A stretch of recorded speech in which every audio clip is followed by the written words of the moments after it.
వేకా jewellers వెలలేని Vaibhogam తరుగులేని నమ్మకం. ఇప్పుడు మన కాకినాడలో డిసెంబర్ 5న ఘనంగా ప్రారంభం కాబోతోంది. గోల్డ్ అండ్ డైమండ్ ఆభరణాల వేదిక.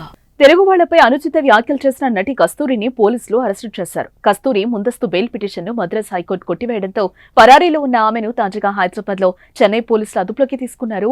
Hindu people's party of Tamil Nadu తరపున బ్రాహ్మణులకు రక్షణ కల్పించేందుకు ప్రత్యేక చట్టం తేవాలని డిమాండ్ చేసే క్రమంలో కస్తూరి తెలుగు వాళ్లపై వివాదాస్పద వ్యాఖ్యలు చేసింది. సుమారు 300 ఏళ్ల క్రితం రాజుల కాలంలో అంతఃపుర మహిళలకు సేవ చేయడానికి తమిళనాడుకు తెలుగువారు వచ్చారని, అలా వచ్చిన వారంతా ఇప్పుడు తమది తమిళ జాతి అంటూ పెద్ద పెద్ద మాటలు మాట్లాడుతున్నారని ఆమె కామెంట్ చేసింది.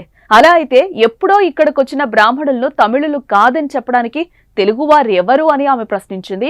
కస్తూరి చేసిన ఈ వ్యాఖ్యలు దుమారమే రేపాయి. తమిళనాట వ్యాప్తంగా స్థిరపడిన తెలుగు వారిలో ఆగ్రహ జ్వాలలు రేగాయి. తమిళనాడుతో పాటు తెలుగు రాష్ట్రాల్లోని ప్రజలు కూడా భగ్గుమన్నారు. దీంతో ఆమె దిగి వచ్చి క్షమాపణలు చెప్పారు.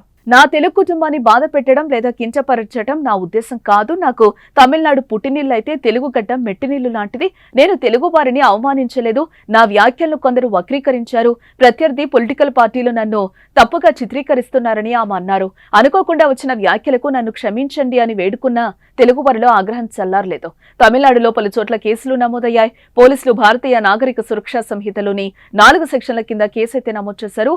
మధురై పోలీసులు తనపై పెట్టిన కేసుకు సంబంధించి ముందస్తు బెయిల్ కోసం కస్తూరి మద్రాస్ కోర్టులో పిటిషన్ దాఖలు చేశారు. కస్తూరి చేసిన వ్యాఖ్యలకు పూర్తి ఆధారాలు ఉండడంతో న్యాయస్థానం ముందస్తు బెయిల్ నిరాకరించడంతో చివరికి అరెస్టు కాక తప్పలేదు. అయితే ఆమె డీఎంకే పార్టీ నేతలు టార్గెట్ చేసి కుట్ర చేస్తున్నారని ఆరోపణలు చేస్తోంది.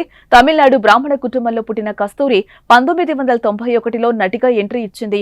తెలుగులో ఆమె మొదటి చిత్రం గ్యాంగ్ వార్, అనంతరం నిప్పురవ్వ, అన్నమయ్య, మా ఆయన బంగారం లాంటి హిట్ చిత్రాల్లో నటించారు. తెలుగులో కస్తూరి ఇంటింటి గృహలక్ష్మి టైటిల్ తో ఒక సీరియల్ కూడా చేస్తోంది.